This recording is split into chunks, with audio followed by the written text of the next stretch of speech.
Մտեք։ Թույլ կտակ ձեզ պարոն գեներալ։ Ձեկուցիր։ Արշավիր Ղազարյանն արդեն ընդունարանում է։ Ձեր ընդունելությանն է սպասում։ Ներս հրավիրի։ Բարև, պարոն գեներալ։ Բարև, Արշավիր։ Ես ոնց է եղել մանկությանը տնկելոջի հիշել ես հանկարծ։ Ես քեզ միշտ հիշում եմ, Անդրանիկ ջան։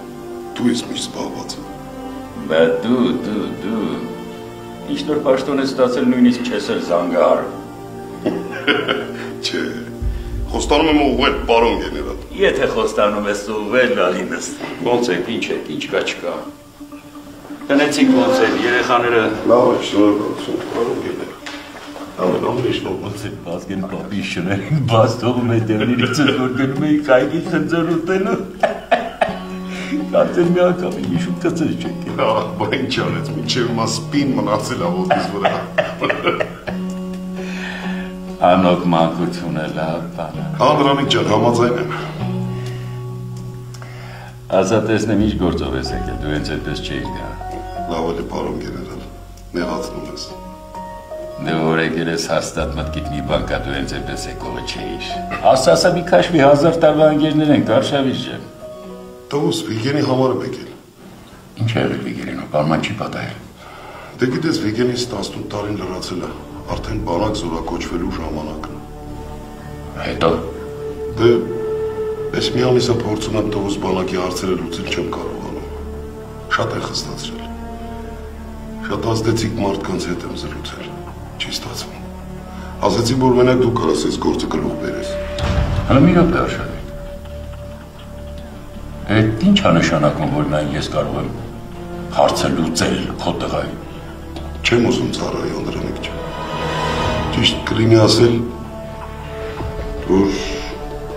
չկարող ծառայի։ Առողջության այդ խնդիրներ ունի, շատ լավ մասնագետներ ունենք։ Դու ուղղակի գնա թող բուժվի կարգի գա, ձեռդ էլ քարի տակ չի, ոնց որ գիտեմ։ Չէ, առողջական խնդիրներ չունի, Անդրանիկ ջան։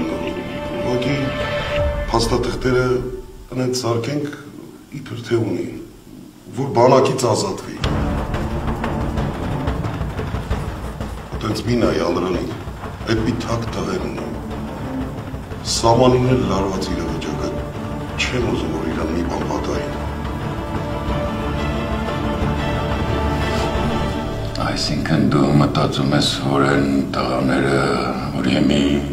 սահմանում են ու իրենց հայրենիքն են պաշտպանում, նրանք ծնողներ չունեն, նրանց մասին անհանգստացող չկա, հա։ Չէ, ես այդպես չեմ մտածում, պարոն գեներալ։ Նույնիսկ գիտեմ, որ տղատ Ֆելիքսը բանակում է ծառայում, բայց խոսքը իմ տղայի մասին չի։ Խոսքը քո նմանների մասին է, որ այս երկիրը ներսից որպես կրծում եք։ Դու ինչ ճիշտ չհասկացար։ Շատ էլ ճիշտ հասկացա։ Դուք բոլորը ձեր սեփական շահի մասին եք մտածում։ Մտածում եք, որ ձեր անդորը կպաշտպանե, սահմանի վրա երիտասարդները արյուն ու քրտին կտապեն, իսկ ձեր պորտապույծ ու անուղեղ լակոտները Երևանի փողոցներով սիրունի կաղջիկների հետ կֆրֆռան, իրենց թանկարժե գեղեցիկ մեքենաներով ու կյանքը կվայելեն, չէ՞։ Դու վիրավորում ես, ես քեզ մոտ որպես ընկեր եմ եկել։ Ընկեր։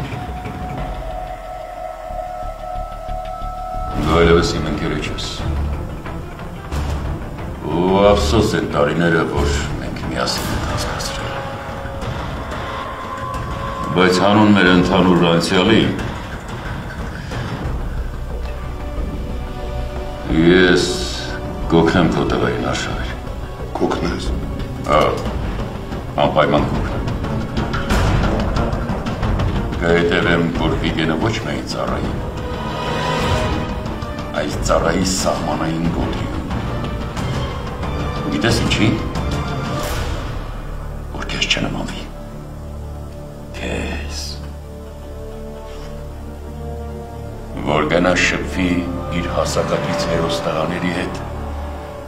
որ ովքեր իրենց կյանքի գնով են պաշտպանում իրենց հայրենիքը։ Որ իր հայրենիքի հողի համն ու հոտն առնի ու գիտակցի ով է ինքը իրականում, որ մեր ազգին պիտանի մարդ դառնա վերջապես, դու հասկանում ես։ Դու դա չես անի։ Կանեմ Արշակը։ Ու դու քո շրջապատով ու ծանոթներով չես կարող ինձ խանգարել։ Դու իմ հնարավորությունները լավ չգիտես, Արշավիր։ Անդրանիկ, Այլևս ոչ մի խոսք։